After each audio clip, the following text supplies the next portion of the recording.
Saya dapat berapa customer ya yang attitude-nya tuh kurang bagus. Tapi emang benar seller maupun customer gua sejak pakai PK ikannya jarang mati.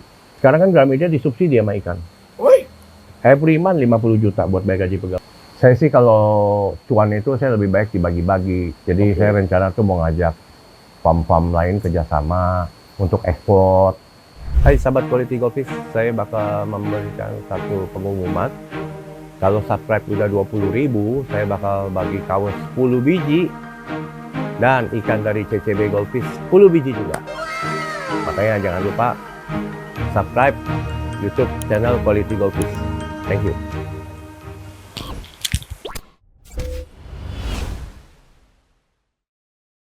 Hai sahabat Quality Goldfish, kali ini bersama saya Rensa dan Anthony. kali ini saya bakal ditanya-tanya nih sama Bro Anthony, nggak tahu mau ditanyain apa. Mau tanya apa sih Bro? Nah, jadi menginterogasi Om Renza Loharjo. Ngeri banget. Nah, yang pertama Om, kita mulai dari Quality Goldfish-nya dulu. Kan Om Renza ini dikenalnya melalui Quality Goldfish-nya kan. Quality Goldfish udah berapa lama nih Om? Dari tahun 2019 bulan 4 tanggal 1. Lengkap ya. 2019 bulan 4 tanggal 1. Iya. Berarti sudah berapa lama? 4 tahun? Iya, 4 tahun 10 bulan ya kalau nggak salah. Oh, 4 tahun 10 bulan. Nah. Nah, 4 tahun 10 bulan ini kenapa memutuskan untuk main di Goldfish? Nah, Wah, itu jawabannya susah banget itu. Nah. Karena dulu kan gue iseng-iseng. oke. Jadi orang itu rumah saya tuh piara bikin kolam kecil. Oke. Pertama kali ya kita beli ikan di Punama akuarium Siap. yang 100.000, ikannya udah 17 cm, 18 cm. Siap. Ikan-ikan reject, tapi ya dulu kan lihat ikan koki kan gede gitu kan udah puas. Bagus, Wah, itu awalnya. Awalnya karena memang iseng-iseng buat ngisi kolam. Lama-lama bisa sampai benar-benar serius dan masuk ke dunia-dunia perkontesan ini gimana nih Om? Kontes saya ikut awal itu bulan apa ya, waktu di Sunter ya. Oke. Yang pasti saya belum main dong. Sunter. Oh, pas di Sunter. Nah, waktu itu kalah semua. Itu pertama kali main. Iya, Pertama kali berarti masih tahun 2019. 2019. Oke, pertama kali memutuskan untuk wah, ini dagang nih, mantap nih. Oh, itu karena waktu itu kita beli ikan di Tokopedia. Oh, 500.000 oke. black gold. Oke. Kebetulan tuh ikan juga dari Limas. Oke. Udah gitu saya grooming 4 bulan jadi satu 19 cm, satu lagi 20 cm. Saya jual satu 2,7 juta, Oke. yang satu lagi 1,8 juta. Wah, dari situ mulai, wah ini cuan nih. Saya pikir waduh ini cuan, makanya baru kita mulai main Baru import. main Waktu import. itu import. Oke. Nah, sebelum sampai ke sono berarti ini mulai grooming itu sudah di Megatank. Enggak, palut biasa. Palut 2 meter, Yang waktu sempat ada di rumah Om itu kan, yang di depan itu. yang di lantai 2. Oh, di lantai 2. Yang di bawah bukan? Bukan, yang di bawah itu terakhir-terakhir. Oh, itu terakhir-terakhir. Malah yang di atas. Setelah import ikan dari Jack Shogun, baru Oke. bikin palut yang di bawah. Oke. Nah, berarti grooming dulu awalnya, grooming ketagihan dengan value-nya, baru memutuskan bisnis, Iya. import. Karena waktu itu kan COVID. Oh, karena COVID. Pertama kali memutuskan import itu di tahun 2019. 2019 juga. Jadi main 2019, import 2019. Iya, langsung import 7 ekor. Wah, ngeri banget nih. Import 7 ekor nggak laku-laku. Oke. Saya import lagi 21 ekor. Yang lama kejual habis, karena kan sempat di grooming. Oke. Nah, berarti kan sebelum main ikan import berarti ada usaha dong sebelumnya. Usahanya apa, Om? Stationery. Stationery. Oh. Itu bisa dari ATK masuk ke dunia ikan. 180 derajat kan, Om? Dari bisnisnya, dari membangun sistemnya. Tapi saya menggunakan sistem manajemen saya ke ikan. Dan ternyata sukses. Manajemen apa tuh? Manajemen Contoh kalau di ATK saya kasih garansi buat bolpen 6 bulan. Tinta sampai setengah, kalau di atas setengah macet saya ganti baru, refill. Semua yang refillable saya kasih garansi 6 bulan. Clay holder kan ada yang isi ulang tuh. Clay holdernya sobek saya ganti, tinggal minta ke pegawai saya di Gramedia, langsung harus diganti. Hanya tunjukin bondnya doang. Bawa belanja bener-bener di toko Gramedia. Oh gitu. Dulu sampai 1 tahun saya diomelin sama store manager Kelapa Gading. Karena kelamaan kalau 1 tahun. Ya akhirnya saya putusin 6 bulan lah. Lu mau di mana lagi beli bolpen clay holder bisa ada garansi 6 bulan? Iya, beli bolpen garansi. Berarti bukan sembarang bolpen itu ya? Enggak, tapi saya kasih garansi sih return back ke saya hanya 0,003% dari total omset saya.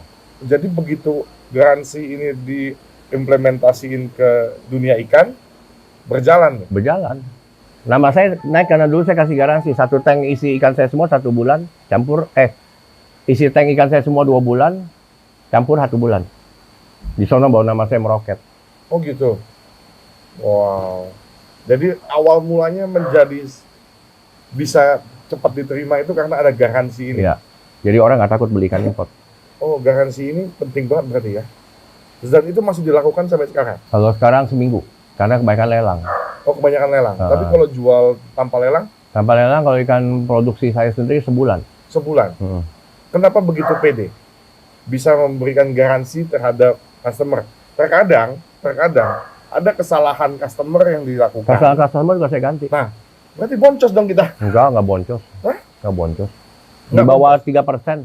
Di bawah 3% dari total omset. Untuk penggantian garansi ini? Kadang-kadang kesalahan customer, ada yang nggak mau karantina. Oke. Kalau ikan impor nggak dikarantina kan pasti mati. Oke. Apalagi langsung dicemplungin ke akuarium. Pasti langsung mati. Harus dikarantina dulu, pakai air aqua. Dan itu masuk garansi?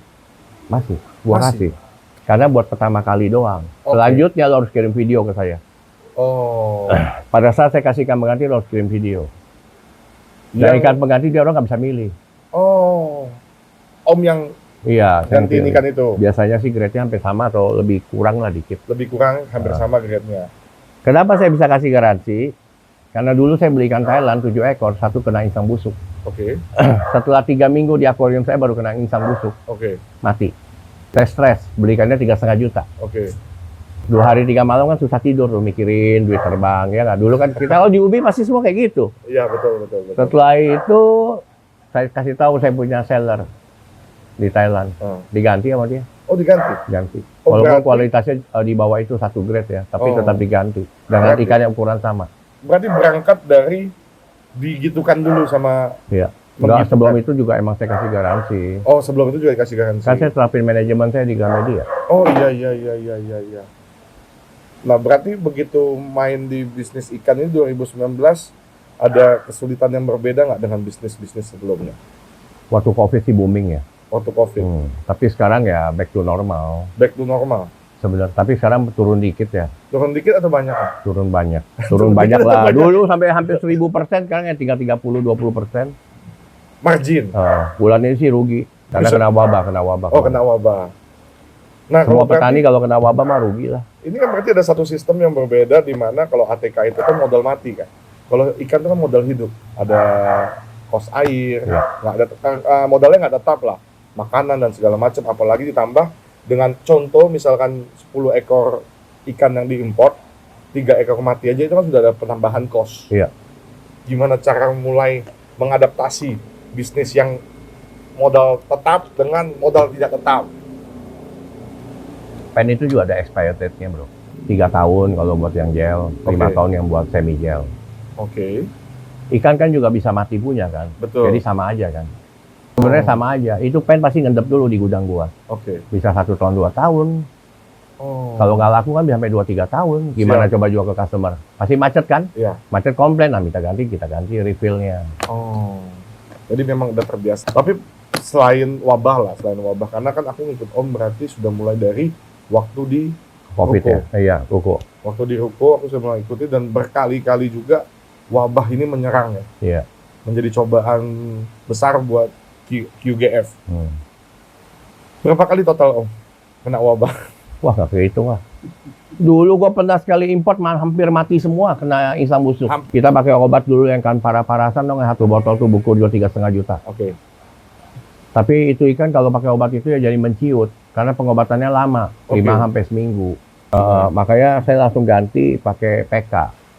Pakai PK tuh ternyata 1 hari udah hilang semua. Nah, pertama kali banget kena wabah pada saat mulai bisnis ini, apa yang dirasakan? Ya pusing lah. Semua orang juga pasti pusing kalau kena wabah. Mau stop nggak? Enggak. Tetap berjuang. Nah, berarti wabah tidak menggoyangkan Mental ya. Yang menggoyangkan mentalnya dalam main ikan ini apa menurut Om Renza? Kadang-kadang customer itu ya ada yang terlalu enggak sadis. Oh sadis. Sadis. Soalnya kan aku customer juga, nggak apa-apa. Saya dapat berapa customer ya yang attitude-nya tuh kurang bagus. Contoh ada satu menang lelang. Untung pada saat itu sebelum kirim saya video dulu insangnya semua. Oke. Saya kirim ke dia, saya suruh karantina pakai akriplavin. Oke. Dosisnya itu hasil 0,02 tapi dia kasih 0,2 gram. Pada saat ikan nyampe gitu dia tahu di dalam air itu langsung ada satu nyungsep gini, satu udah tiduran kelepek-kelepek. Oke. Saya waktu itu untung saya bilang coba kasih lihat timbangannya 0,0 gram kok. Mati nggak? Habis itu apa yang terjadi? Saya blok langsung tuh orang. Ada lagi satu saya udah ganti sampai 2-3 kali. Emang waktu itu dia minta gantinya dia nambah yang lebih. Contohnya dia beli pai, dia minta tukar shogun kan nambah duit. Oke. Tapi kan saya nggak pernah upgrade price gitu, walaupun tuh ikan mati ya harga jual saya segitu ya tetap saya segitu gitu. Oke. Pada saat mati sampai udah kedua kali, ketiga kali dia minta ganti lagi, tapi minta ganti ikan kecil. Oh. Saya pukul meja lu waktu itu saking emosinya. Kaget lah, istri langsung marah sama gua.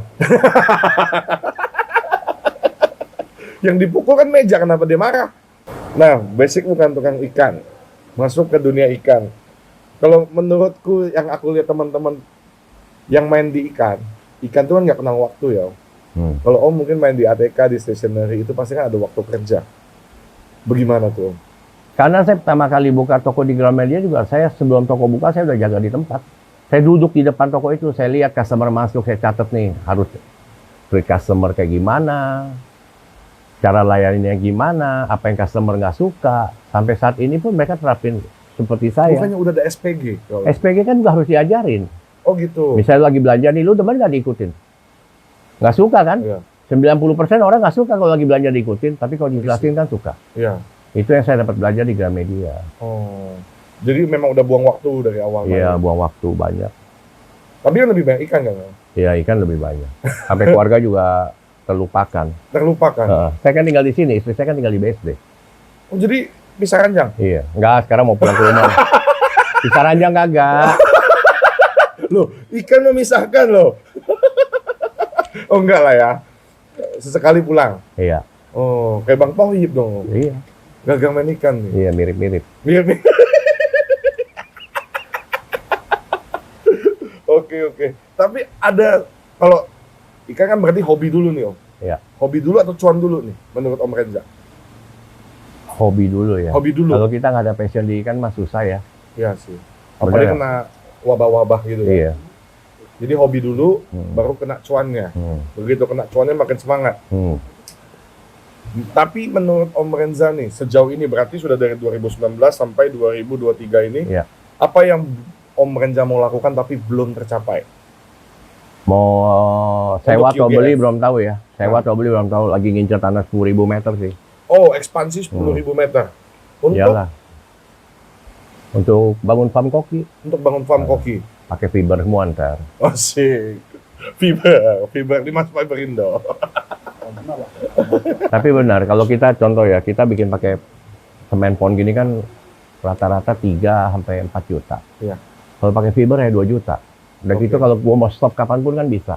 Oh iya. Kalau ini kan farm pakai nama istri gua, gimana gua bisa stop coba? Ngerti nggak? Maksudnya? Kalau misalnya kita dapat bisnis lain gitu ya lebih stabil. Iya.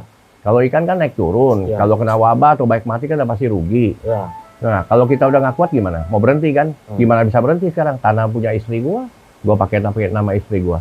Kan nggak apa-apa lah. Kalau fiber kan masih bisa dijual. Digotong-gotong, dijual ya. Bisa pindah-pindah tempat. Oke. Kemudian Om, realisasi 10.000 meter itu kapan? Belum tahu. Bisa jadi tahun depan. Bisa jadi tahun depan. Di sini kenapa memang Om?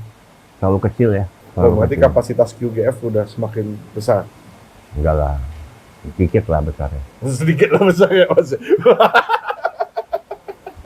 Emang QGF ini mau dibawa sama Om Renza sampai mana? Om.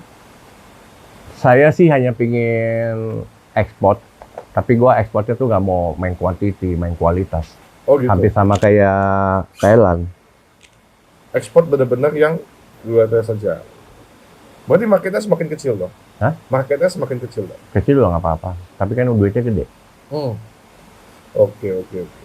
Siap. Kemudian kalau misalkan dalam melakukan, kan dulu kan di ruko nih, Om.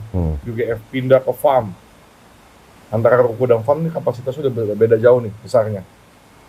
Punya kesulitan tersendiri nggak sih selama ini, Om? Buat Oh, ngurusin belajar farm? baru lagi kalau di farm. Pelajaran terberat tuh apa? Kalau kondisi hujan ya airnya jelek ya, paling Oke. pusing tuh. Semua dibalik lagi di awal. Ikannya pada mendem, nah itu pusing. Oke. Pusing banget tuh.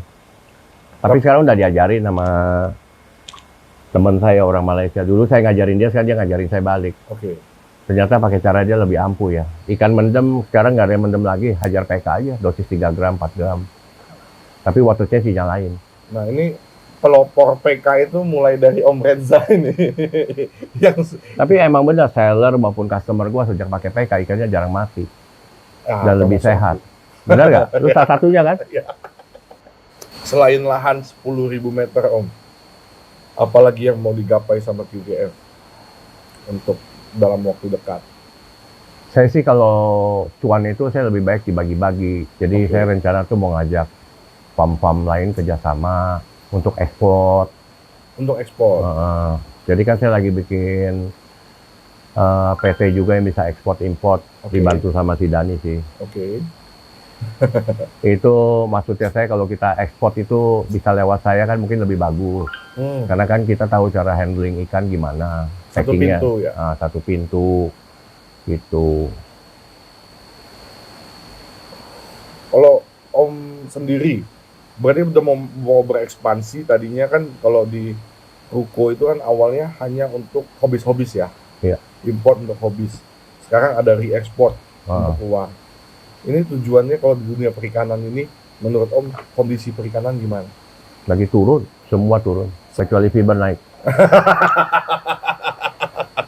Nah, ada kiat-kiat nggak sih dari Om Renza untuk kembali menghangatkan dan juga mendorong industri ini? Ada yang mau dibuat sama QGF dalam waktu dekat?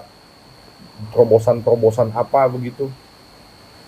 Sebenarnya bagusan sih setiap farm itu kompak ya, Oke. tidak saling serang. Oh, Om merasa diserang nih? Iyalah. Diserang ada hal kayak gini, ada customer saya dari luar negeri, dia mau beli ikan saya. Ada seller ngomong, jangan beli ikannya si Korensa tuh mahal. Oke. Itu yang paling saya temuin. Jadi akhirnya tuh customer ke saya. Karena saya punya teman kan emang tinggal di daerah sono. Oke. Dia tanya sama saya harganya, dia kaget. Ternyata dengan kualitas yang saya jual, dengan harga yang saya jual itu jauh lebih murah daripada yang dia jual. Oke. Selain menjelekkan, ada lagi nggak serangan-serangan? Wah banyak dulu, apalagi waktu saya lelang. Oh gitu. Wah. Kayaknya dalam banget. Bro, pohon itu semakin tinggi, anginnya semakin kencang. Oke. Tapi udah bisa di... Enggak lah, saya emang nggak pernah peduli orang mau ngomong apa. Selama kita bisnisnya benar, udah pasti benar. Berarti punya tujuan untuk merangkul teman-teman breeder lainnya yang di Indonesia supaya bisa melakukan ekspor bareng-bareng. Wah, bagus dong. Jadi kalau misalkan target marketnya semua di lokal terus kan, ujung-ujungnya Lokal kan udah nggak kuat. Main banting-banting ekspor main harga. benar. Kayak Dani Limas tuh paling jago tuh. Ya karena kalau targetnya di lokal doang kan dengan quantity yang banyak, permintaan nggak ada, kan ujung-ujungnya banting harga. Iya. Jual murah dan segala macam. Ya. Tapi kalau ada market yang lebih luas, Iya. berarti kan harga lebih Kayak stabil. saya ya? jual ke Australia, Korea. Korea Oke. sih permintaan sama saya setiap bulan 10 box. Itu aja saya nggak bisa penuhin. Kenapa? Karena kan kita breeding sih 2 bulan sekali. Ya, Harusnya maunya saya tuh 2 minggu, 4 minggu sekali. Tapi kolamnya nggak cukup gimana? Oh, udah mesti expand berat. Lebih nggak pulang lagi dong Om kalau expand. Expand justru pulang lah. Karena kan kalau kita breeding sendiri di sini tuh lebih kuat, jarang mati. Oh gitu. Sama seperti di Thailand, dia orang breeding juga jarang mati. Oke. Karena ikan produksi sendiri pasti lebih kuat daripada ikan beli. Karena dari lahir pun sudah terbiasa dengan air itu. Iya, benar. Nah, kalau kenapa memutuskan untuk main ikan import sementara di lokal ini tuh ada? Kalau saya main import lokal saya main semua. Yang penting ikannya bagus, harga cocok saya beli. Oh gitu. Mau lokal juga nggak ada pikir. Nggak ada, saya Gas. banyak beli tuh ikan Mayariska, Oke. TB Team juga saya beli. Karena Karena saya kalau bisa dikirimin video ikan ini bagus, saya langsung oper aja ke luar negeri, langsung laku. langsung laku. Langsung laku. Kalau ikannya bagus langsung laku. Tapi kan quality goldfish sangat dikenal dengan ikan importnya. Kenapa memilih untuk import? Indukannya gampang dong. Kalau breeder-breeder lokal kan faktor utama itu kan beli indukan. Oh, Karena kan saya import ikan juga nggak semuanya bisa di breeding. kenapa? Ada yang eggborn, Oh, ada yang ladyboy, nggak bisa keluar sperma, telur aja kagak ada. ada Banyak. ikan ada ladyboy juga. Banyak ladyboy. Pernah nggak dapetin ikan tuh bodinya jantan tiba-tiba bisa keluar telur? Loh? Saya udah sering dapetin kayak gitu. Itu Bodinya jantan nih, keker kayak jantan. tahunnya Taruh di palut perempuan. gede, keluar telurnya. Itu tuh anakan bass pertama saya. Oh, banyak. Banyak, ladyboy, kadang-kadang. Makanya itu breeder-breeder. Menangnya saya dari breeder lokal karena saya nggak usah beli indukan. Eggborn tinggal buang. Oke, oke. Nah, ini yang mau kita tahu lebih dalam lagi nih. Apa nih? Bahaya banget. Nah, lebih dalam lagi mengenai omset. Nah, omset berarti kan begitu COVID, omset lagi tinggi-tingginya nih. Iya. Mungkin ini semua yang menghantui dan juga menimpa teman-teman pemain ikan. Ada yang belum siap, ada yang sudah siap. Kalau pada saat COVID, permintaan tinggi-tingginya mereka tertina bubuk. Begitu sekarang ini mulai normalisasi, mereka terbangun dengan kaget-kaget. Bagaimana Om mengatasi itu? Sementara kos terlalu Saya besar. ini dari kecil tuh diajarin papa saya tuh taekwondo. Saya ini bekas atlet taekwondo. Jadi mental saya mungkin udah terlatih ya. Oke, Hadapin menang, kalah, oke, udah hal yang biasa. siap. Makanya dalam situasi nggak COVID kayak gini, penjualan untung 20-30%, sikat terus, nggak pusing. Rugi juga jalan, untung juga jalan. Kan saya ada 2 bisnis. Oke, Yang satu minus, satu plus. oke. Yang satu plus, satu minus. Kan bisa kayak gitu. Nggak bisa subsidi silang. Oh, jadi untuk mempertahankan kondisi-kondisi itu. Sekarang kan Gramedia disubsidi sama ikan. Woi, Every month 50 juta buat bayar gaji pegawai. nah jadi Gramedia itu bukan Gramedianya ya. Jadi stationery-nya Om Renza ya. Iya. Yang ada jualan di Gramedia Ah, itu, buka konter di Gramedia itu. Nah, jadi subsidi silang. Iya. Oh, bahkan belakangan ini banyak banget teman-teman yang memang belum siap dengan normalisasi ini, banyak yang gulung tikar dan segala macam karena kos terlanjur besar, Om. Nggak, karena mentalnya nggak kuat. Bukan karena kos. Kalau saya bilang mentalnya kurang kuat. Modal mah itu hal belakang lah. Bisa pinjem dari bank. Dia bisa bangun farm, fasilitas dari mana? Misalnya sewa lah katakanlah. Kalau sewa ya boncol. Kan bisa minjem. Pinjam siapa? Pinjam teman-temannya yang breeder lain. Mati riba lagi. Iya. Oke. Jadi cara Om sendiri mengatasi dinginnya ikan itu seperti itu ya. Siap kalau gitu Om. Semoga bisa jadi masukan dan juga jadi inspirasi buat teman-teman yang ingin memulai dan baru memulai ataupun yang sedang sekarang ini sedang mentok karena kondisi. Ya kan Om? Nah, tapi saran saya ya, Oke. kalau mau usaha bisnis, bikin tuh fondasi kakinya lebih kuat. Fondasi kaki lebih kuat tuh gimana? Contoh bangun rumah. Oke. Kan kalian harus bangun. Kalau misalnya kalian tanam di besi ya, Oke. sama aja kayak dagang. Oke. Saya tuh mulai bisnis kan dari dagang ikan rumahan.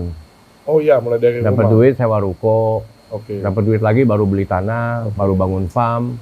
Oh, pelan-pelan. Pelan-pelan lah, nggak mungkin kalian bisnis bisa langsung bangun farm, langsung besar itu nggak ada bisnis kayak gitu. Oh, yang sebesar malah yang gampang goyang ya. Iya. Siap. Nah, ini sudah disimpulkan dari awal sampai akhir sama Om Renza langsung. Jadi begitu teman-teman pertanyaanku kepada Om Renza. Ada yang lagi yang belum disampaikan nggak Om? Nggak ada. Oke, kalau begitu. Silakan Ya. ditutup Om. Oke, jangan lupa komen, like, subscribe, dan share. Thank you.